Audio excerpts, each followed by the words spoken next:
तो हेलो दोस्तों, renegade immortal के एक और जबरदस्त नए एपिसोड में आपका स्वागत है। तो ये रेनेगेड इमॉर्टल का पार्ट 2 है। तो बिना किसी देरी के इस वीडियो को स्टार्ट करते हैं।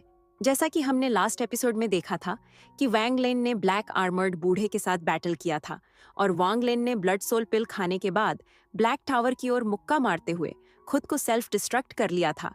अब नॉवेल में आगे सैकड़ों किलोमीटर दूर वॉइड से एक नीली ब्लड ऑफ ड्रॉप प्रकट हुई। जैसे ही वह दिखाई दी, वह तेजी से दूर उड़ गई। उड़ते उड़ते वह ब्लड ड्रॉप धीरे धीरे वैंगलिन के रूप में बदलने लगी। ब्लू ब्लड की एक बूंद घूमी और धीरे धीरे वैंगलिन में बदल गई। उसने हवा में हाथ बढ़ाया और उसका स्टोरेज बैग अचानक प्रकट हो गया। इसके बाद उसने एक ब्लू रोब पहनी और एक कदम रखते ही एक साथ कई टेलीपोर्टेशंस इस्तेमाल कर लिए। पल भर में उसका कोई निशान नहीं बचा। कुछ ही समय बाद उसकी फिगर अनगिनत किलोमीटर्स दूर प्रकट हुई। बिना रुके वह सीधे स्काई डीमन कंट्री की कैपिटल की ओर तेजी से बढ़ गया। जब ब्लड सोल पिल डिवाइन सेंस और ब्लड की हल्की सी ट्रेस को अब्सॉर्ब करता है तो थोड़े समय के लिए एक और एबिलिटी एक्टिवेट हो जाती है। मृत्यु के क्षण में ओरिजिन सोल से जुड़ी हर चीज वॉइड में मर्ज हो जाती है। रेजरेक्शन के बाद व्यक्ति अपनी सोल और ब्लड की शक्ति से वॉइड में रखी चीजों को वापस खींच सकता है। उस समय याओ जिक्स्यू ने इसी एबिलिटी का उपयोग किया था। उस समय ऑल सीयर ने वांगलिन को एक लाइफ सेविंग ट्रेजर दिया था, लेकिन वह ट्रेजर केवल एक असेंडेंट कल्टीवेटर के वार को ही रोक सकता था। हालांकि वह 30 फीट लंबा ब्लैक आर्मर्ड बूढ़ा असेंडेंट के लेट स्टेज में था, उसकी रियल पावर उससे कहीं ज्यादा खतरनाक थी। इसके अलावा ब्लैक टावर के भीतर वह मिस्टीरियस एग्जिस्टेंस भी मौजूद था। इसलिए अगर वांगलिन लाइफ सेविंग ट्रेजर का इस्तेमाल भी करता, तब भी उसका बच पाना बेहद मुश्किल था।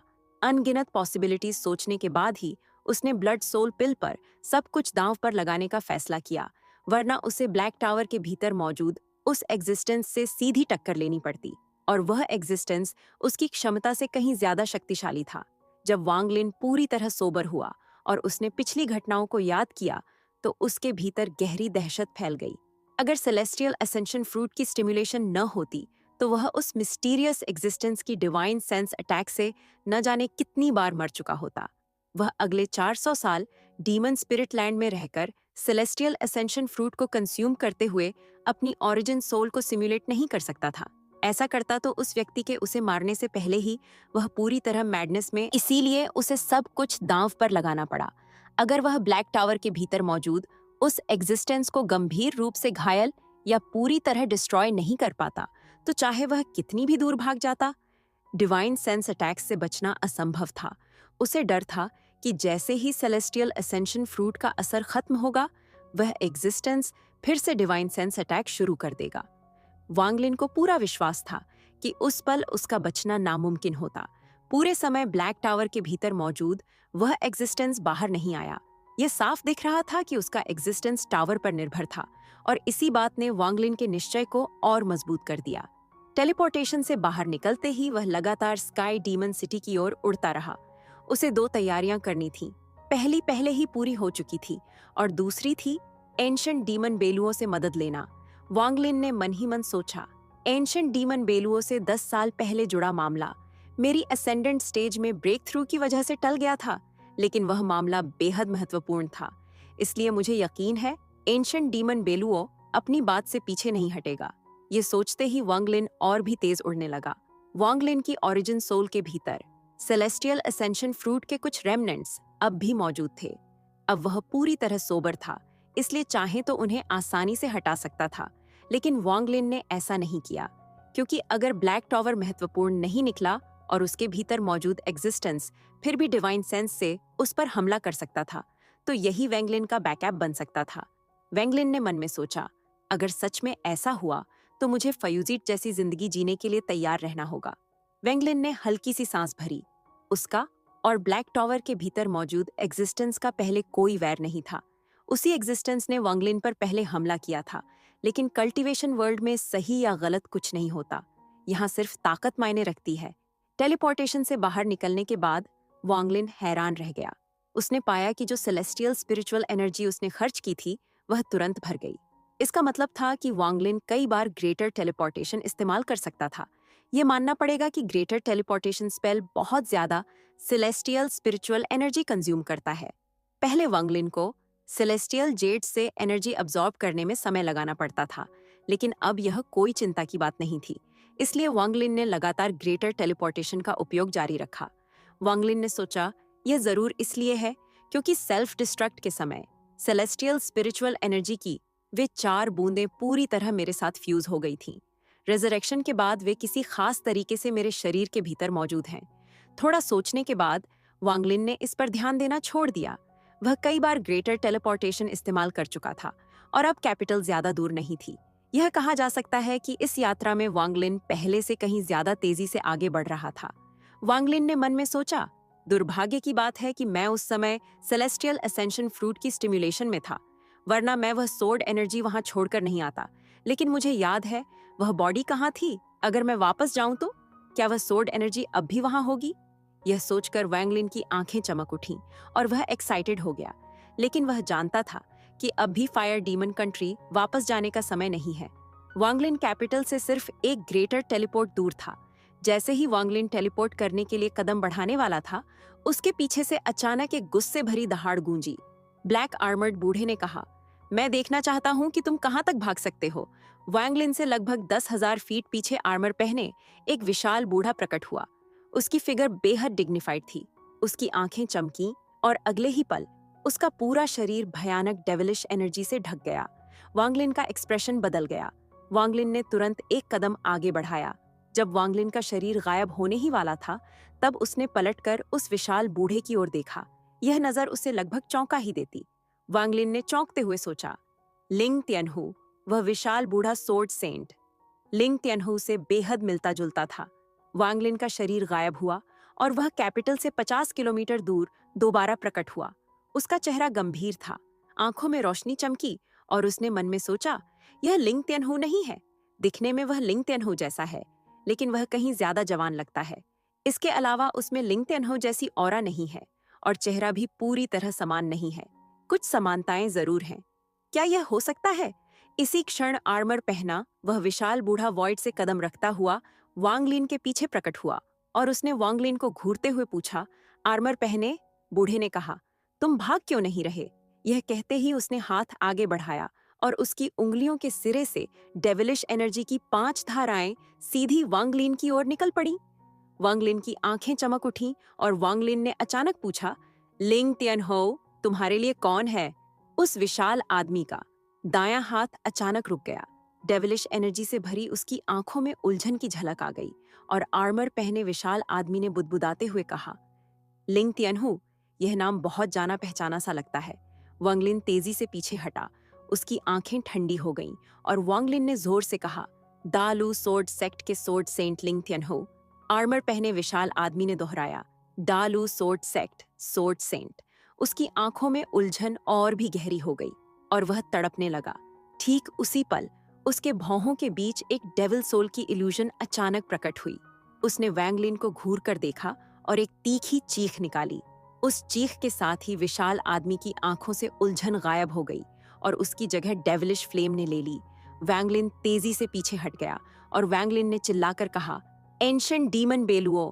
स्काई डीमन सिटी से एक अत्यंत शक्तिशाली विल अचानक बाहर निकली और वांगलिन के सामने आकर उतरी एंशिएंट डीमन बेलुओ की आवाज गूंजी। तुम 10 साल देर से आए हो एंशिएंट डीमन, बेलुओ ने कहा, मुझे अपना खून दो। वह आवाज सुनते ही वांगलिन के शरीर के रोम छिद्रों से भारी मात्रा में खून बाहर निकल आया। वह खून इकट्ठा होकर एक ह्यूमन फिगर में बदल गया और वांगलिन पर एंशिएंट डीमन बेलुओ की कॉन्शियसनेस उतर आई। वांगलिन का शरीर कांप गया। उसके शरीर का ज्यादातर खून निकल चुका था। उसका चेहरा पीला पड़ गया। उसने तुरंत एक पिल निकाली, फिर लोटस पोजीशन में बैठकर कल्टीवेशन करने लगा। उस विशाल आदमी के माथे पर मौजूद डेविल सोल ने वांगलिन के सामने खड़े ब्लड शैडो को घूरते हुए मिस्टीरियस लैंग्वेज में चिल्लाकर डेविल सोल ने कहा, बेलुओ, तुम मुझे रोकने की हिम्मत कैसे कर सकते हो? ब्लड शैडो हिला और 2 सींगों वाले शरीर में बदल गया। उसकी आंखों में डिमोनिक लाइट चमकी। एंशिएंट डीमन ने डेविल सोल की ओर देखते हुए शांत स्वर में एंशिएंट डीमन बेलुओ ने कहा, तुम एंशिएंट डेविल की 9 बिखरी हुई सोल फ्रैगमेंट्स में से सिर्फ एक हो। मैं तुम्हें क्यों नहीं रोक सकता? वांगलिन ने आंखें खोली और सोच में डूबते हुए वांगलिन ने मन में कहा, एंशिएंट गॉड्स की भाषा। उस बड़े आदमी के अंदर से निकली डेविल सोल ने वांग लिन के ब्लड से बने एंशिएंट डीमन को घूर कर देखा और फिर एक तेज चीख निकाली जो पेनिट्रेटिंग पावर से भरी हुई थी। वह डेविल सोल अचानक वापस उस बड़े बूढ़े के शरीर में समा गई और उसकी आंखों में अनप्रेसिडेंटेड डेविलिश फ्लेम्स भड़क उठीं। फिर उसने आगे एक कदम रखा और उसके पीछे डेविल सोल की एक विशाल इल्यूजन प्रकट हो गई। वांग लिन के ब्लड से बने एंशिएंट डीमन बेलुओं की आंखें चमक उठीं। उसने कैजुअली अपना हाथ हिलाया और अचानक डिमोनिक फॉग फैल गई। यह फॉग उस बड़े आदमी को लपेटती हुई सीधे आसमान में जा घुसी। इसी समय आसमान से डिमोनिक स्पिरिचुअल एनर्जी की एक परत नीचे उतरी और पूरी स्काई डेमन सिटी को ढक लिया। आसमान की उस घनी धुंध में एंशिएंट डेमन बेलुओं और शैटर्ड डेविल के बीच एक भयानक युद्ध शुरू हो गया। आसमान से लगातार गड़गड़ाहट की आवाजें आने लगीं। कभी पूरा आसमान डेविलिश फ्लेम्स से भर जाता और कभी डेमोनिक स्पिरिचुअल एनर्जी पूरे इलाके में फैल जाती। वांग लिन जमीन पर लोटस पोजीशन में बैठा कल्टीवेशन कर रहा था। उसकी आंखें आसमान की ओर टिकी थीं, जैसे वह उस फॉग को भेद कर अंदर चल रही लड़ाई को साफ साफ देख पा रहा हो। यह नजारा वांग लिन के दिल को हिला देने वाला था। एंशिएंट डीमन और शैटर्ड डेविल के हमलों में इतनी ताकत थी कि वे पूरी दुनिया को 2 हिस्सों में बांट सकते थे। इन स्पेल्स की टकराहट ने वांग लिन के दिमाग में गहराई से दबी एंशिएंट गॉड टुओशी की मेमोरीज को फिर से जगा दिया। वांग लिन की आंखें और ज्यादा चमकने लगीं। देखते ही देखते उसने कल्टीवेशन पूरी तरह छोड़ दी। उसकी उंगलियां अपने आप एंशिएंट गॉड टुओशी की मेमोरीज से जुड़े अलग अलग स्पेल सील्स बनाने लगीं। हालांकि इन सील्स में कोई अटैक पावर नहीं थी, लेकिन इसी पल उसकी ओरिजिन सोल से जुड़े मिस्टीरियस कनेक्शन के जरिए डीमन स्पिरिट लैंड के बाहर ईस्ट डीमन स्पिरिट सी से बहुत दूर एक छोटे से प्लैनेट पर ऑप्रेसिव पावर फूट पड़ी। वांग लिन की लाल बालों वाला ओरिजिनल बॉडी अचानक अपनी आंखें खोल बैठा। उसकी आंखों में पूरा आसमान समाया हुआ लग रहा था। आंखें खुलते ही उसके हाथ अपने आप अलग अलग सील्स बनाने लगे और वांग लिन की ओरिजिनल बॉडी के लाल बाल हवा में लहराने लगे और उसकी भौहों के बीच तारे चमक उठे। जैसे जैसे उसके हाथ बदलते गए वे तारे और तेज चमकने लगे। फिर उसने अचानक दोनों हाथ फैलाए। वांग लिन की ओरिजिनल बॉडी ने कहा, अब्जॉर्ब। उस एक शब्द के साथ ही जिस छोटे प्लैनेट पर वह था, वह जोर से कांप उठा। स्पिरिचुअल एनर्जी की धाराएं प्लैनेट की गहराइयों से निकलकर ओरिजिनल बॉडी में समाने लगीं। उसी समय डीमन स्पिरिट लैंड में वांग लिन ने भी वही मूवमेंट दोहराया। वह आसमान की घनी फॉग को देखता रहा और उसके होंठों पर धीरे धीरे एक हल्की मुस्कान आ गई और वांग लिन ने मन में कहा, एंशिएंट डीमन बेलुओं और शैटर्ड डेविल की इस बैटल ने मुझे कुछ एंशिएंट गॉड स्पेल्स समझने का मौका दिया है। वांग लिन की ओरिजिनल बॉडी को जो बेनिफिट मिला है उसका अंदाजा लगाना मुश्किल है। ये बैटल पूरे 3 दिन तक चली। वांग लिन ने जो ब्लड खोया था वह अब पूरी तरह रिकवर हो चुका था। सेलेस्टियल स्पिरिचुअल एनर्जी उसके शरीर में सर्कुलेट हो रही थी और उसकी बोन मैरो को स्टिमुलेट कर रही थी, जिससे नया खून बन रहा था। जैसे जैसे सेलेस्टियल स्पिरिचुअल एनर्जी उसके शरीर में घूमती रही, वह अपनी पीक कंडीशन पर पहुंच गया। वांग लिन शांति से आसमान की ओर देख रहा था। तभी उसका राइट हैंड सील बनाने लगा और वांग लिन ने ऊपर की ओर इशारा किया और अंडरवर्ल्ड रिवर अचानक उसके चारों ओर प्रकट हो गई। रिवर के अंदर टूटे हुए लिम्स साफ दिखाई दे रहे थे और लगातार वेलिंग की आवाज आ रही थी। वांग लिन ने कहा, शैटर्ड डेविल, भले ही मैं वांग लिन कमजोर हूं, लेकिन मैं कोई ऐसा इंसान नहीं हूं जिसे तुम ऐसे ही कैजुअली मार सको। वांग लिन ने अपना स्टोरेज बैग थपथपाया और 1 बिलियन सोल फ्लैग उसके हाथ में आ गया और उसने उसे सीधे अंडरवर्ल्ड रिवर में फेंक दिया। जैसे ही 1 billion soul flag underworld river में गया, 100 मिलियन सोल फ्रैगमेंट बाहर निकल आए। वांग लिन की आंखें ठंडी हो गईं। उसने रिस्ट्रिक्शन फ्लैग निकाला। यह फ्लैग डिवाइन रिट्रीब्यूशन के समय डैमेज हो चुका था और इसके अंदर की कई रिस्ट्रिक्शंस टूट चुकी थीं। हालांकि अब इसमें ज्यादा रिस्ट्रिक्शंस नहीं बची थीं, फिर भी वांग लिन ने इसे अंडरवर्ल्ड रिवर में फेंक दिया। इसके बाद सेलेस्टियल सोर्ड की बारी आई। सू लिगो अंदर से बेहद अनविलिंग था, लेकिन इस समय वह वांग लिन को मना करने की हिम्मत नहीं कर सका। वह दिल ही दिल में लगातार आहें भरता रहा और सोचता रहा, अब क्या ही करूं? हम स्काई डीमन सिटी वापस आ चुके हैं। वह छोटी ब्यूटी 10 साल से मेरा इंतजार कर रही है। पता नहीं फेथफुल रही भी या नहीं। यही सोचते सोचते वांग लिन ने उसे अंडरवर्ल्ड रिवर में फेंक दिया। उसके बाद हाफ मून ब्लेड भी अंदर चली गई। फिर सोल लैशर, सोर्ड शीट्स और मो यांग की सोर्ड एक एक करके डाली गई। अंत में वॉर चैरियट और मिस्टीरियस पेंटिंग को छोड़कर वांग लिन ने अपने लगभग सारे ट्रेजर्स अंडरवर्ल्ड रिवर में डाल दिए। अंडरवर्ल्ड रिवर के अंदर मौजूद अनगिनत ट्रेजर्स ने मिलकर एक बेहद केओटिक लेकिन बेहद पावरफुल फोर्स बना दी। वांग लिन ने गहरी सांस ली और अपनी उंगली को भौहों के बीच दबाया। 1,30,000 strands of slaughter energy 1,30,000 life seals में बदल गईं और उसे प्रोटेक्ट करने लगीं। उसकी नजर अब भी आसमान पर जमी हुई थी। इसी पल उसकी आंखें सिकुड़ गईं और वह बिना हिचक आसमान में उड़ गया। उसका हाथ जमीन की ओर बढ़ा और अंडरवर्ल्ड रिवर भी उड़ती हुई ऊपर आई और एक येलो लाइट में कंडेंस हो गई। इस येलो लाइट के अंदर न सिर्फ वांग लिन के सारे ट्रेजर्स थे, बल्कि वांग लिन का डाओ भी शामिल था। येलो लाइट को साथ लेकर वांग लिन आगे बढ़ा। उसी समय आसमान की घनी फॉग के अंदर बड़े बूढ़े की आर्मर के कई हिस्से टूट चुके थे। उसे कई बार पीछे हटने पर मजबूर किया गया था।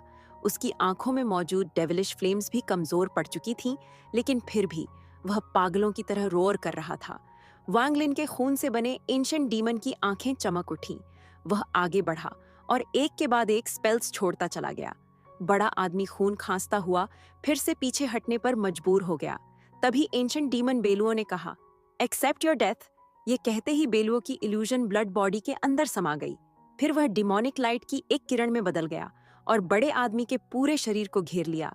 डिमोनिक लाइट से घिरते ही बड़े आदमी की भौहों के बीच डेविल सोल फिर से प्रकट हुई। डेविल ने एक तेज स्क्रीच निकाली और साउंड वेव फैल गई। इस साउंड वेव के असर से डिमोनिक लाइट एक पल के लिए रुक गई। फिर डेविल सोल ने एंशिएंट डीमन को विशियस नजर से देखा और वापस बड़े आदमी के शरीर में समा गई। उसी समय बड़ा आदमी पीछे हट गया भागने के लिए और वांग लिन इसी पल का इंतजार कर रहा था। वांग लिन मीटियर की तरह आसमान में उछला। उसके हाथ में मौजूद येलो लाइट चमक उठी और पल भर में वह घनी फॉग के अंदर घुस गया। वांग लिन सीधे उस बड़े आदमी की ओर बढ़ा जो एंशिएंट डीमन बेलुओं के अटैक रेंज से बाहर निकलने की कोशिश कर रहा था। पीछे हटते हुए बड़े आदमी ने वांग लिन को आते देखा। उसकी आंखों में कंटेम्प्ट की झलक थी, क्योंकि वह वांग लिन को बिल्कुल भी वर्दी नहीं मानता था। उसने कैजुअली अपना राइट हैंड हिलाया और पीछे हटते हुए वांग लिन पर वार किया। उसके हाथ से एक तेज गस्ट ऑफ विंड निकला और वांग लिन के शरीर के चारों ओर मौजूद 1,30,000 लाइफ सील्स टूटने लगे। 10,000, 20,000, 50,000, 80,000, जैसे जैसे लाइफ सील्स टूटते गए वांग लिन की आंखें ठंडी होती चली गईं। उसने जबरदस्ती आगे बढ़ते हुए आखिरी पल में उस बड़े आदमी के सामने पहुंचकर सारे 1,30,000 लाइफ सील्स खत्म होने के ठीक बाद अपने हाथ में मौजूद येलो लाइट बिना किसी हेजिटेशन के फेंक दी। बड़े आदमी ने कोल्ड स्नॉट किया। फिर उसने अपनी राइट हैंड को फिस्ट में बदला और येलो लाइट पर पंच किया।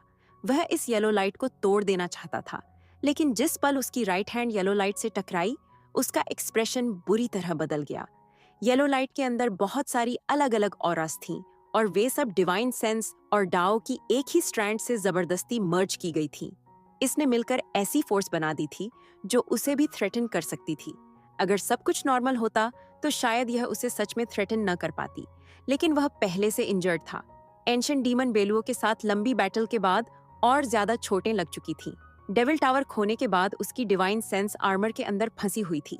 वह अपनी डिवाइन सेंस फैला नहीं सकता था और इस वजह से कई स्पेल्स भी यूज नहीं कर पा रहा था। येलो लाइट की पावर बाहर फूटी और बड़े आदमी का शरीर अनजाने में एक पल के लिए रुक गया। इसी एक पल की कीमत यह हुई कि एंशिएंट डीमन बेलुओं की डिमोनिक लाइट उसे आकर पूरी तरह इनगल्फ कर गई। यह डिमोनिक लाइट एंशिएंट डीमंस की बेहद पावरफुल स्पेल थी जो दुनिया की हर लिविंग थिंग को रिफाइन कर सकती थी। बड़ा आदमी दर्द से कराह उठा और उसके शरीर से भारी मात्रा में डेविलिश एनर्जी बाहर निकलने लगी। यह सारी डेविलिश एनर्जी तुरंत रिफाइन हो गई और एक भी ट्रेस नहीं बचा। बड़े आदमी की भौहों के बीच से डेविल बाहर आया और उसने चिल्लाकर कहा, बेलुओ, अगर तुम मुझे मार दोगे तो मास्टर तुम्हें कभी माफ नहीं करेगा। यह कहते ही वह पूरी तरह बाहर निकला और लाइट की एक किरण बनकर आर्मर के अंदर घुस गया। इसके तुरंत बाद आर्मर बड़े आदमी के शरीर से अलग हो गया। आर्मर के चारों ओर मॉन्स्ट्रस डेविलिश एनर्जी लिपटी हुई थी और वह डिमोनिक लाइट से बाहर निकलने के लिए चार्ज करने लगा। डेविल सोल के दिमाग में इस समय सिर्फ एक ही थॉट था, जनरल को छोड़कर माउंट बचाओ। बॉडी चली भी जाए तो कोई बात नहीं, जब तक आर्मर बची रहे वह एक दिन रिकवर कर सकता है। ज्यादा से ज्यादा उसे बस एक नया बॉडी ढूंढना पड़ेगा। इसके अलावा बॉडी के बिना डेविल सोल को यकीन था कि वह अपनी स्पेल से एस्केप कर सकेगा। आर्मर के निकलते ही बड़े आदमी का पूरा शरीर डेमोनिक लाइट के नीचे इरोड होने लगा। उसकी आंखों की चमक बुझ गई और वह आसमान से नीचे गिर पड़ा। आर्मर ने अपनी लगभग सारी डेविलिश एनर्जी खर्च करके डिमोनिक लाइट से एस्केप किया। डेविल बहुत खुश था। जैसे ही वह बाहर निकलेगा, वह स्पेल यूज करके तुरंत भाग जाएगा। लेकिन जिस पल उसे खुशी हुई, उसी पल वह गायब हो गई। वांग लिन की राइट हैंड बिजली की तरह चली और जैसे ही आर्मर बाहर निकली, उसने उसे पकड़ लिया। वांग लिन काम पूरा करने के लिए कुछ भी करने को तैयार था। इतनी प्लानिंग के बाद वांग लिन इस शैटर्ड डेविल को आखिरी पल में कैसे भागने देता? अगर आज डेविल भाग गया तो फ्यूचर में उसे उसकी पागल रिवेंज का सामना करना ही पड़ेगा, जब तक कि वह हमेशा स्काई डीमन सिटी में छिपा न रहे। इसके अलावा वांग लिन को पूरा भरोसा था कि एंशिएंट डीमन बेलुओ आखिरी पल में जरूर उसकी मदद करेगा, वरना वह शुरू से ही प्रकट नहीं होता। वांग लिन की कनिंग नेचर ने यह सब पहले ही देख लिया था। जिस पल उसकी राइट हैंड ने आर्मर पकड़ी, वांग लिन को पहले से अंदाजा था कि डेविल सोल उसके शरीर में घुसेगा। इसलिए उसने अपनी ओरिजिन सोल के अंदर बचा हुआ सेलेस्टियल एसेंशन फ्रूट एक्टिवेट कर दिया। वांग लिन की आंखें अचानक ब्लड रेड हो गईं और उसका पूरा शरीर एक्सट्रीम मैडनेस की स्टेट में चला गया। वांग लिन ने गरज कर कहा, तुम बच नहीं पाओगे। यह कहते हुए उसने अपनी राइट हैंड जोर से पीछे खींची और आर्मर को भी अपने साथ घसीट लिया। आर्मर से डेविल सोल बाहर निकली और विशेष नजर से वांग लिन को देखा। डेविल सोल ने रोर किया और वांग लिन की हथेली से होते हुए सीधे उसकी ओरिजिन सोल की ओर चार्ज कर गई। उसी समय आर्मर ब्लैक स्ट्रैंड्स में बदल गई। उसने वांग लिन के शरीर को लपेट लिया और फिर वापस आर्मर का रूप ले लिया। अब वांग लिन ब्लैक आर्मर पहने हुए था। उसकी आंखें ब्लड रेड थीं और उसके बाल बिना हवा के लहरा रहे थे। उसके शरीर के अंदर सेलेस्टियल एस्केंशन फ्रूट की मदद से उसकी ओरिजिन सॉल पीक पर पहुंच चुकी थी और वह उस डेविल सॉल से बैटल कर रहा था जिसने अपनी ज्यादातर डेविलिश एनर्जी खो दी थी। डिमोनिक लाइट बिखर गई और फिर से एंशिएंट डीमन के ब्लड शैडो में बदल गई। उसने एडमिरेशन भरी नजर से वांग लिन को देखा और मुस्कुराते हुए कहा, क्या शानदार स्ट्रैटेजी है, ओरिजिन सोल को स्टिम्युलेट करके डेविल सोल का सामना करना। अगर मैं तुम्हारी मदद करता हूँ तो मैं तुम्हारी प्लानिंग पूरी कर देता हूँ, और अगर मदद न करूँ तो अभी की सारी बैटल बेकार हो जाती। तुमने कैलकुलेट किया था कि मैं जरूर मदद करूंगा। अच्छा, यह तुम्हारी फॉर्चून है, इसलिए मैं तुम्हारी मदद करूंगा। यह कहते हुए एंशिएंट डीमन बेलुओ ने वांग लिन को पकड़ा और साथ ही उस बड़े आदमी को भी पकड़ लिया जिसका शरीर इरोड हो रहा था, लेकिन वह अभी मरा नहीं था। फिर एंशिएंट डीमन बेलुओ लाइट की एक किरण में बदला और स्काई डीमन सिटी के बाहर ड्रैगन लेक की ओर उड़ गया और अब तियन यून नाम के रैंक 7 कल्टीवेशन प्लैनेट के बाहर ब्लड स्टार, एक औरत जो पर्पल में सजी हुई थी, 3 फीट लंबी तलवार पर सवार होकर तेजी से अंतरिक्ष में उड़ रही थी। उसके पीछे 3 औरतें रंग बिरंगे वस्त्र पहनकर उसका पीछा कर रही थीं। पीछा करने वाली एक औरत ने तंज कसा और कहा, रेच, तुमने हेवनली वाटर सेक्ट को धोखा दिया और जूनियर सेक्ट मास्टर का होली ट्रेजर चुरा लिया। तुम्हें क्या लगता है तुम बच जाओगी, भले ही यह जगह प्लैनेट टियनयुन के प्रभाव में हो? लेकिन मेरी 5 एलिमेंट प्लैनेट भी एक रैंक 7 कल्टीवेशन प्लैनेट है, तुम भाग नहीं पाओगी। पर्पल में सजी औरत ने दांत दबाए और उसका चेहरा बेहद फीका था। पहले जो पर्पल वेल उसने पहना था वह अब गिर चुका था। पीछा करने वाली औरत ने कहा, तुम्हारे शरीर में गू पॉइजन है, देखती हूँ कितनी दूर तक तुम भाग सकती हो। पर्पल रोब्ड औरत ने एक कड़वी एक्सप्रेशन दिखाई। उसके शरीर में गू पॉइजन पहले ही एक्टिवेट हो चुका था और पूरे रास्ते उसे फोर्सफुली सप्रेस रहा था। असल में वह बच सकती थी, लेकिन उसे उम्मीद नहीं थी कि उसकी अपनी बहन ही उसे धोखा देगी और दुश्मनों को उसके पास बुला लेगी। अभी वह एक लैम्प की तरह थी जिसमें ऑयल खत्म हो चुका था। वह अब अपने शरीर में गू पॉइजन को सप्रेस नहीं कर सकती थी और उसने जोर से खून उगला दिया। उसका चेहरा और फीका हो गया और नीचे वाली बड़ी तलवार थोड़ी हिल गई। वह एक कड़वी मुस्कान के साथ सोर्ड को कंट्रोल करती हुई सीधे ब्लड रेड प्लैनेट की तरफ बढ़ गई। पीछे वाली 3 औरतें ठंडी ठंडी स्नॉट कर रही थीं और अपनी चेस तेज कर दी। पर्पल रोब्ड औरत ब्लड रेड प्लैनेट के करीब पहुंची और एटमॉस्फेयर को तोड़ते हुए नीचे उतरी। जैसे ही वह सरफेस के करीब आई, उसने तुरंत एक ब्लड रेड पेविलियन देखा। एक आदमी पेविलियन से बाहर आया। उसके बाल लाल और आईब्राउज भी लाल थे और उसने लाल रोब पहन रखा था। वह वहां खड़ा था और भले ही उसके ऊपर सेलेस्टियल स्पिरिचुअल एनर्जी का कोई निशान नहीं था, फिर भी वह एक सफोकेटिंग सेंस ऑफ मैजेस्टी दे रहा था।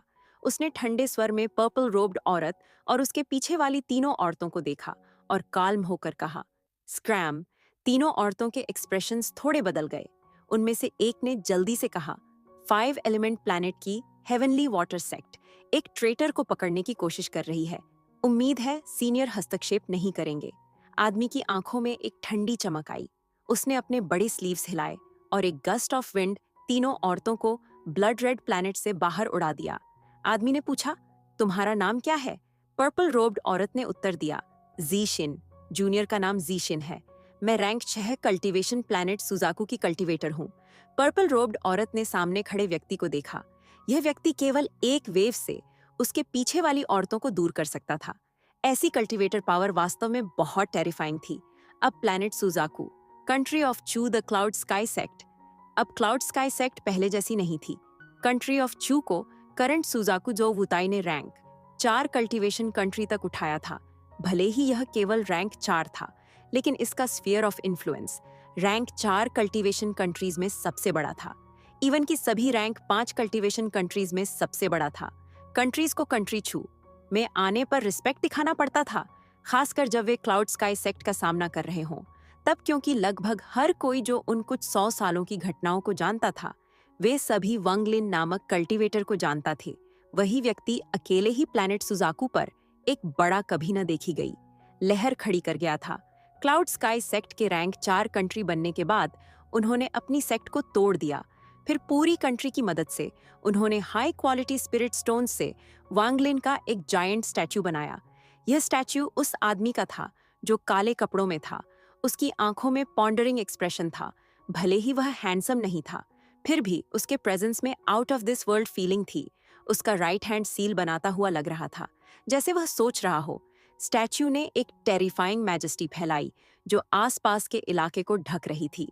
यह क्लाउड स्काई सेक्ट का लोकेशन था। यह वह चीज थी जिसे अनगिनत cloud sky sect disciples worship करते थे। ये वही चीज थी जिसे चू के सभी कल्टीवेटर्स रिस्पेक्ट करते थे। ये प्लैनेट सुजाकू के लिए एक लेजेंड बन चुका था। इस समय एक ओल्ड पर्सन और एक यंग पर्सन सीढ़ियों से क्लाउड स्काई सेक्ट की तरफ बढ़ रहे थे। उनकी करंट पोजीशन से उन्होंने टावरिंग स्टैच्यू को साफ देखा। युवा का चेहरा क्यूरियोसिटी से भरा था और उसने पूछा। युवा ने कहा, ग्रैंडपा, क्या यह वही स्टैच्यू है जिसके बारे में आपने बताया था? ओल्ड मैन ने स्टैच्यू को देखा और रेमिनिसेंस का ट्रेस दिखाया। काफी देर बाद उसने बच्चे का सिर रब किया और कहा। ओल्ड मैन ने कहा, क्या तुम्हें पता है कि क्लाउड स्काई सेक्ट का हेड सोल फॉर्मेशन स्टेज तक कैसे पहुंच पाया? क्यों चूंकि सभी सेक्ट्स क्लाउड स्काई सेक्ट को अपने रूलर मानती हैं? क्यों रैंक 5 कल्टीवेशन कंट्रीज के सभी एक्सपर्ट्स यहाँ आने पर इतना रिस्पेक्टफुल होते हैं? ये सब इस स्टैच्यू की वजह से है। यूथ थोड़ा स्टार्टल्ड हुआ और ब्लिंक कर मुस्कुराया। यूथ ने कहा, यह अजीब है ग्रैंडपा, कैसे एक स्टैच्यू सभी को इतना रिस्पेक्टफुल बना सकता है? ओल्ड मैन ने साई किया और ओल्ड मैन ने कहा, भले ही जिस व्यक्ति पर यह स्टैच्यू आधारित है उसने यहाँ केवल थोड़े समय के लिए कल्टीवेशन की, लेकिन उन कुछ 100 सालों में उसने प्लैनेट सुजाकू पर एक कभी न देखी गई स्टॉर्म खड़ी कर दी थी। कुछ बातें उसके जाने के बाद ही फैली। कहा जाता है कि जब उसने केवल 200 साल की कल्टीवेशन की थी, तब उसने सी ऑफ डेविल्स में कंप्लीट केओस मचा दिया था। उसने एक ब्यूटीफुल वुमन को बचाया और पूरी क्लाउड स्काई सेक्ट को हैरान कर दिया। उसने जाओ में स्लॉटर किया और रिवर्स ऑफ ब्लड बनाई। पूरी टेंग फैमिली की स्लॉटर हुई और पूरी कंट्री ग्रेवयार्ड बन गई। कहा जाता है कि उसने सेलेस्टियल रेल्म में जाकर रेड बटरफ्लाई का एक हाथ काटा। उसने ल्यू मेई को भी हराया। छेनफोंग के साथ बैटल की सोल रिफाइनिंग सेक्ट के डूटाइन को अपना मास्टर बनाया। उसने जुएयुए को डिस्ट्रॉय किया, जायंट डीमन क्लैन के एंसेस्टर को मारा और फॉरसेकन इमॉर्टल क्लैन के खिलाफ लड़ाई में फेमस हुआ। उसने सुजाकू टॉम में सुजाकू क्रिस्टल प्राप्त किया। कई लोगों को हराने के बाद वह सबसे पहला था जिसने सुजाकू क्रिस्टल पाया।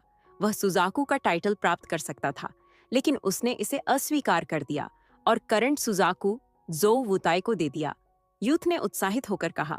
यूथ ने कहा, वह वास्तव में सुजाकू का टाइटल अस्वीकार कर दिया।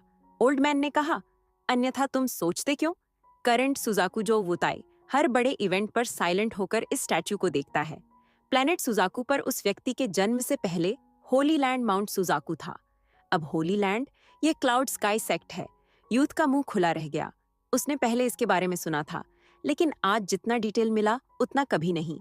उसका दिल तेजी से धड़क रहा था और उसका छोटा चेहरा एक्साइटमेंट से भरा था। यूथ ने कहा, ग्रैंडपा, मैं फ्यूचर में उसके जैसा बनना चाहता हूँ। उसका नाम क्या है और वह कहाँ चला गया? ओल्ड मैन ने कहा, उसका नाम वांग लिन है। मुझे भी नहीं पता वो कहाँ गया, लेकिन चाहे वो कहीं भी जाए, ऐसा इंसान कभी ऑर्डिनरी नहीं होगा। तुम्हारे ग्रैंडपा का उसके साथ कभी कुछ लेना देना रहा, लेकिन मुझे डर है कि उसने मुझे भूल ही दिया होगा। युवक एक्साइटमेंट में कुछ बोलने ही वाला था कि अचानक पहाड़ के नीचे से टाइगर का रोर आया। उस रोर में एक अलग ही मैजेस्टी थी और आसपास के ट्रीज हिल गए। साथ ही एक बड़ा ब्लैक स्ट्राइप्ड टाइगर माउंटेन के तल से जंप करता हुआ ऊपर आया। उस टाइगर की पीठ पर एक लड़की बैठी थी। उसकी उम्र लगभग 20 साल थी और उसने व्हाइट रोब पहन रखा था। उसके कपड़े हवा में फ्लो कर रहे थे और वो बिल्कुल सेलेस्टियल जैसी लग रही थी। उस लड़की ने कहा, लिटिल वाइट जल्दी। उसकी वॉइस पीली, कोयल जैसी वेरी स्वीट और अल्यूरिंग थी। टाइगर ने एक और रोर किया और सीधे क्लाउड स्काई सेक्ट की ओर चार्ज किया।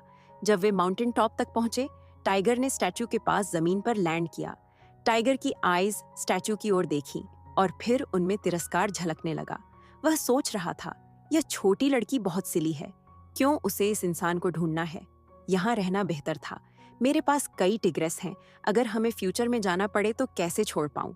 लेकिन इस छोटी लड़की ने कहा था कि प्लैनेट सुजाकू के बाहर और भी ब्यूटीफुल टिग्रेसेस हैं। अब डिसीजन थोड़ी ट्रिकी हो गई है। उस लड़की ने सॉफ्टली कहा, अंकल लिटिल रू एर, अब कोर फॉर्मेशन स्टेज तक पहुंच गई है। बहुत फास्ट है ना? मैं बहुत डिलिजेंट हूँ। ग्रैंडपा टाइयान ने कहा कि जब मैं नेसेंट सोल स्टेज तक पहुंचूंगी, वह मुझे वो बैग देगा जो आपने मेरे लिए छोड़ा था। अंकल, मैं डेफिनेटली नेसेंट सोल स्टेज तक पहुंच जाऊंगी। टाइयान ने कहा, रू एर, तुमको अपने दिल की सुननी चाहिए। अगर तुम खुद को फोर्स करोगी नेसेंट सोल स्टेज तक पहुंचने के लिए, तो तुम गलत पाथ पर चलोगी और फ्लो के अगेंस्ट जाओगी। जोरू ने कहा, ग्रैंडपा टाइयान, बैक देन जब अंकल जाओ लेफ्ट, जाओ और सी ऑफ डेविल्स में गया था, wasn't he be dead set on reaching nascent soul stage? इसलिए हार्ट की सुनना हमेशा राइट एडवाइस नहीं होता। जोरू ने मुस्कुराते हुए कहा, ग्रैंडपा टाइयान, रास्ते में मैंने करंट सुजाकू अंकल जो से एनकाउंटर किया। उन्होंने मुझे माउंट सुजाकू पर कल्टीवेशन के लिए कहा। उन्होंने कहा, मेरी कल्टीवेशन वहां फास्टर होगी। इसलिए रू एर, आज आपको विदाई कहने आई हूँ। टाइयान ने काइंडली कहा, ठीक है, तुम माउंट सुजाकू पर अच्छी तरह कल्टीवेट करो। अगर तुम समडे नेसेंट सोल स्टेज तक पहुंच जाओ, तो मैं तुरंत तुम्हें वो चीजें दूंगा जो बेनिफैक्टर वांग लाइन ने तुम्हारे लिए छोड़ी थी। जोरू ने स्माइल किया, फिर स्टैच्यू की ओर मीनिंगफुल नजर डाली और टाइगर के सिर को थपथपाया। लिटिल वाइट, चलो माउंट सुजाकू चलते हैं। लिटिल वाइट ने रोर किया और हवा में जंप करके होराइजन के पार गायब हो गया। लिटिल वाइट इंटरनली सोच रहा था, यह टाइगर लॉर्ड वांगलिन की पावर से इन ईयर्स में बहुत लेवरेज ले पाया। वे कल्टीवेटर्स जो पहले मुझे पकड़ना चाहते थे, अब मुझे देखकर फुल रिस्पेक्ट दिखाते हैं। भूल जाओ इस छोटी लड़की के लिए। अगर वो प्लैनेट सुजाकू छोड़ना चाहती है, तो टाइगर लॉर्ड बस उसके साथ जाएगा। और इसी के साथ यह एपिसोड यहीं खत्म होता है। और दोस्तों, अगर आपको यह वीडियो पसंद आई हो तो इसे लाइक जरूर करें। और अगर आप इसके आगे का भी एपिसोड देखना चाहते हो, तो चैनल को सब्सक्राइब कीजिए